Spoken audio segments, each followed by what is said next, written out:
Assalamualaikum warahmatullahi wabarakatuh. Perkenalkan, saya Ida Zahra Habibah, mahasiswi dari Universitas Pancasakti Bekasi, Kampus D, Program Pendidikan Ekonomi. Di sini saya akan sedikit menjelaskan tentang ekonomi kreatif untuk memenuhi ulangan tengah semester saya dalam mata kuliah kreativitas dan inovasi. Buat kita mungkin udah gak asing lagi ya sama yang namanya ekonomi kreatif, apalagi di era digital saat ini. Banyak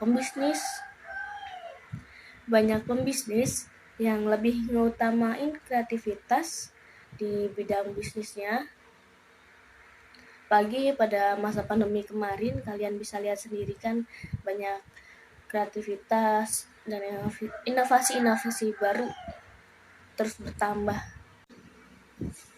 Sebelumnya kalian tahu nggak sih ekonomi kreatif itu apa? Mungkin yang belum tahu, di sini saya akan ngejelasin sedikit ekonomi kreatif itu apa.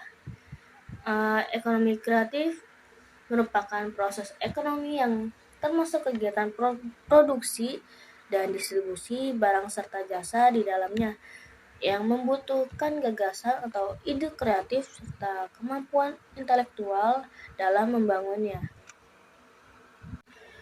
Ekonomi kreatif merupakan gabungan dua kata yang masing-masing memiliki makna tersendiri. Dan ekonomi itu sendiri menurut Kamus Besar Bahasa Indonesia merupakan ilmu tentang asas-asas produksi, distribusi, dan pemakaian barang serta kekayaan. Sementara kreatif merupakan kemampuan dalam memiliki daya cipta serta kemampuan untuk menciptakan. Pada intinya, ekonomi kreatif merupakan suatu bidang yang memiliki hubungan erat dengan kreativitas, ide, serta sumber daya manusia yang kemudian dikombinasikan dengan digitalisasi masa kini. Ekonomi kreatif juga memiliki ciri-ciri. Yang pertama, memiliki kreasi intelektual. Kreasi intelektual yang dimaksud yaitu sangat dibutuhkannya kreativitas serta keahlian lainnya dalam masing-masing jenis sektor. Yang kedua, mudah diganti. Maksudnya, suatu jenis inovasi dalam bidang ekonomi kreatif harus selalu dikembangkan sesuai dengan aktivitas ekonomi.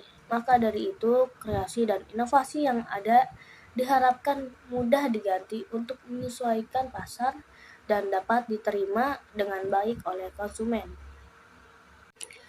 Yang ketiga, distribusi secara langsung dan tidak langsung. Adanya distribusi secara langsung dan tidak langsung menjadi salah satu ciri suatu ekonomi kreatif. Pasalnya, hal tersebut didasarkan pada kebijakan yang ada di dalam perusahaan serta dengan memperhatikan kebutuhan konsumen. Yang keempat, memerlukan kerjasama.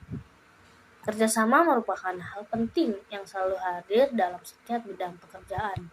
Dalam bidang ekonomi kreatif misalnya, kerjasama antara pihak pengusaha dan pemerintah yang mengatur kebijakan sangatlah penting untuk kelancaran proses yang sedang dijalani. Dari penjelasan saya tadi, dapat disimpulkan bahwa dengan munculnya ide-ide serta inovasi baru, maka hal itu akan memudahkan masyarakat, mulai dari memenuhi kebutuhan, mempermudah pekerjaan, hingga menciptakan lapangan pekerjaan bagi mereka yang membutuhkan. Dari penjelasan tadi, kita juga dapat mengetahui lebih dalam bagaimana ekonomi kreatif sangat berpengaruh tidak hanya bagi kehidupan masyarakat, namun juga bagi negara. Dengan mempelajari banyak hal mengenai ekonomi kreatif, kita juga dapat terinspirasi untuk memulai bisnis dengan mengandalkan inovasi dan kreativitas kita.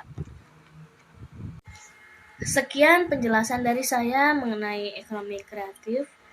Kurang dan lebihnya mohon maaf. Assalamualaikum warahmatullahi wabarakatuh.